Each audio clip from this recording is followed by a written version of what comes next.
To add another email on your iPhone, first open the Settings app. Scroll down and tap on Apps. Then tap on the Mail app. In the Mail section, select Accounts, and then tap on Add Account. You will see a list of email providers. Choose the one you want to add, such as Google, Yahoo, or Outlook, or select Other for custom email services.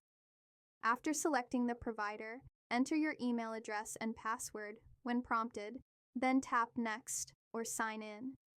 The phone will automatically verify your credentials, and you may be asked to enable or disable syncing options like contacts, calendars, notes, and mail. Toggle the ones you want to sync, and then tap Save to finish. Your new email account will now appear in your list of accounts, and you can access it directly from the Mail app. Don't forget to check if the email is syncing correctly. Add your email account now to stay organized and never miss an important message.